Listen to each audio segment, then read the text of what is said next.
হঠাৎ করে রাতে বুক ধরপড় করে, ঘুম আসে না, খাবার রুচি কমে যায়, টেনশন লাগে, মেজাজটা গরম হয়, এইরকম কখনো কারো হয় কিনা একটু হাত উঁচু করেন তো।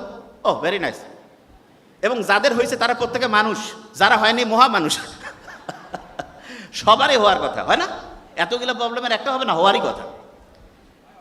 এই সবগুলো সমস্যা কোনো সাইকিয়াট্রিস্ট লাগবে না, কিচ্ছু লাগবে না, জাস্ট দুইটা বুদ্ধি শিখাই দেবো, জাস্ট টু। যখন এরকম হবে কারো কোনো দরকার নাই, আল্লাহ দিয়াই দিছে এই বুদ্ধিটা। বুক ভরে তখন শ্বাস নিব, ধরে রাখবো, ছাড়বো। এখনই নেন দুইবার, ভালো লাগবে।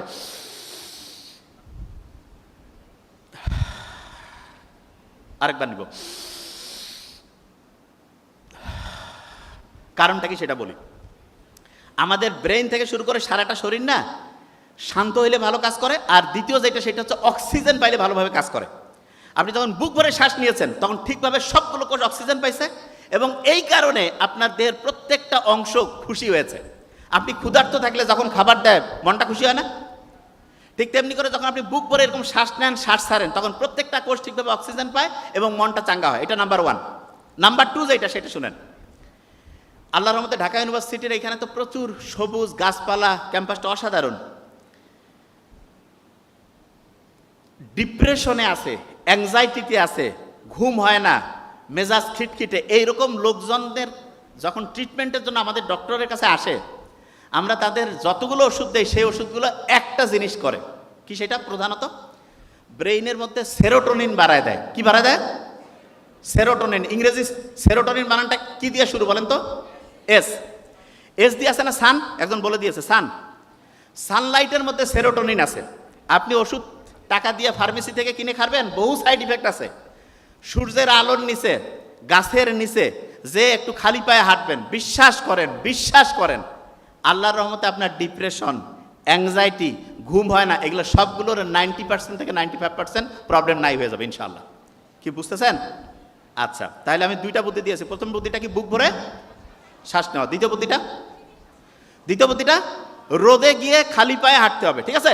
আচ্ছা, পানি খাওয়া তো আমার ওইটা মাথায় আছে, ওইটা বলছি।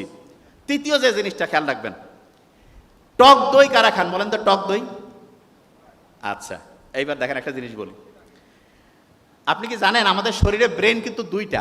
কয়টা? একটা হচ্ছে মাথার মধ্যে আর একটা হচ্ছে পেটের মধ্যে। সত্যি কথা কয় না, পেট ঠান্ডা তো মাথা ঠান্ডা। কথা একদম ঠিক। কি কারণে? আমরা যখন টক দই খাই, টক দই, তখন উপকারী ব্যাকটেরিয়া আমার পেটের মধ্যে যে সিস্টেম, ডাইজেস্টিভ খাবার হজমের যে সিস্টেমটা আছে, সেইখানে উপকারী ব্যাকটেরিয়াগুলো নাচানাচি শুরু করে দেয়, প্রচুর খুশি হয়ে যায়। এবং এই পেটের মধ্যে যে ব্রেইন, সে যদি খুশি হয়ে যায়, মাথার এই ব্রেন সেও খুশি হয়ে যায়। এরা পরস্পর ভাই ভাই। পেটের এইখানে যে ব্যাকটেরিয়া, তারা যদি খুব মনের আনন্দে হচ্ছে নাচানাচি করে, ব্রেইন যে আছে এইখানে যারা আছে তারাও খুব খুশি হয়ে যায়। ব্যাপারটা এরকম হয়তো।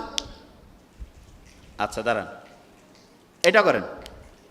আচ্ছা এবার দেখবেন, দাঁড়ান, এবার করবেন কি দেখাচ্ছি আপনাকে। একসাথে করবেন, হয় নাই, একসাথে হবে। আচ্ছা আমি জিনিসটা কি বুঝাচ্ছি। আপনি শুধু এইটা করলেন না, বা শুধু এইটা করলেন, যেটা হলো একসাথে যখন দুইটা করলেন, হলো না? এইটাকে বলে হচ্ছে রেজোনেন্স বলে। কি বলে বলেন?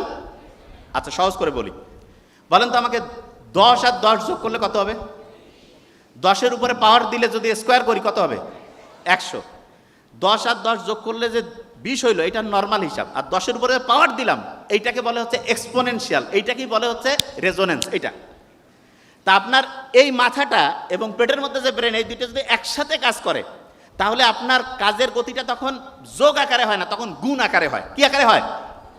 তাহলে আপনাকে যদি আমি বলি যে আপনি আপনার বেতন বাড়া, আপনার কাজের কোয়ালিটি বাড়ানো, পড়াশোনার গতি বাড়া, এটা যোগ আকারে চান না গুণ আকারে? কোনটা চাবেন?